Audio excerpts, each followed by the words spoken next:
bamerewe bate Rwanda? None se we aya makuru mwari mwayamenyera? None se we niki wakwishimira kuri Lorenzo Christian wabonye igitangazamakuru gishyashya agiye gukorera? Umunyamakuru wa RBA Lorenzo Christian Musangamfura wari yahagaritswe amezi abiri bitewe no kurwana n'undi munyamakuru, hanyuma akaza guhagarikwa amezi abiri. Ubu ngubu yabonye igitangazamakuru gishyashya agiye gukorera SKFM.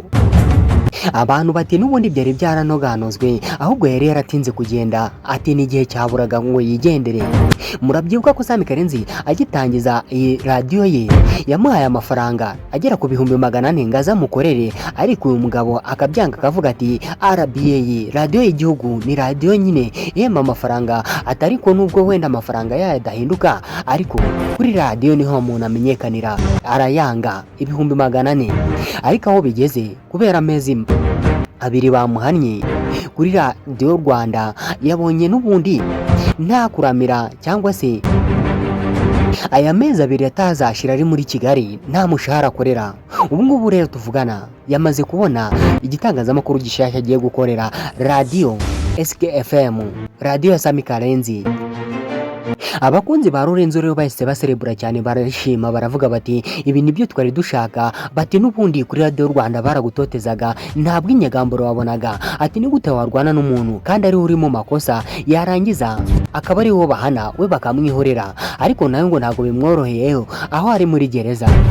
Ngaho rero inkuru zabaye kimomo rero ku bitangazamakuru bigiye bitandukanye kubera uyu mugabo wavuye kuri Radio Rwanda akigira kuri radio ya Sami Karenzi nyine, kubera yuko bamuhaniye amezi abiri kuri Radio Rwanda ngo yarwanye n'umugabo witwa Rugajurigane, kandi hari ibyo bari bapfuye, aho batabahannye bose bahana umwe gusa.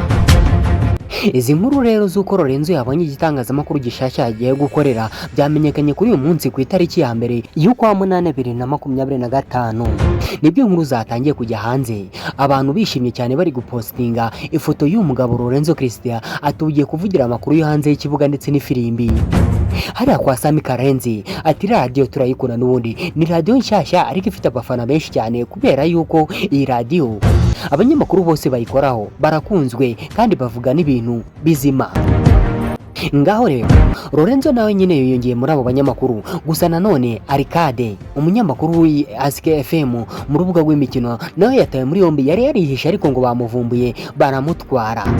Ngaho rero none se we izi nkuru mwari muzizira? None se we nyuma y'uko Rugajurigane bamufunze ari umunyamakuru ndetse na n'uriya mugabo Ricard nabo bakaba bamutaye muri yombi, niki kigiye gukurikiraho?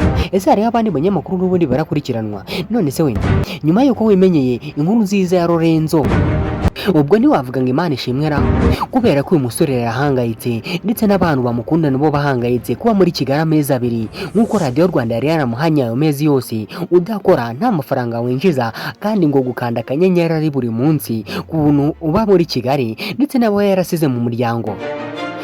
Abantu bayarataye mu cyaro kiwabo baba bazi ko nyine abantu bakorera Radio Rwanda bakize, ndetse abantu babi Kigali baba bazi ko bakize. Kumara amezi rero agera kuri abiri yose udahembwa, kandi buri munsi ukonsoma amafaranga arenze 10,000 cyangwa 20, ni ibintu byari bigoye. Abakunzi be rero dukomeze kumwifuriza kugira ibyiza gusa. Muri rusange Lorenzo Christian Musangamfura yabonye itangazamakuru gishyashya agiye gukorera SKFM. Ngaho rero njye iki ngiye kukwisabira no kunshigikira ugakanda kuri subscribe kugira ngo amakuru nzajya nkora azajya atakugeraho mu bambere. Mugira ibihe byiza, ndabashimiye.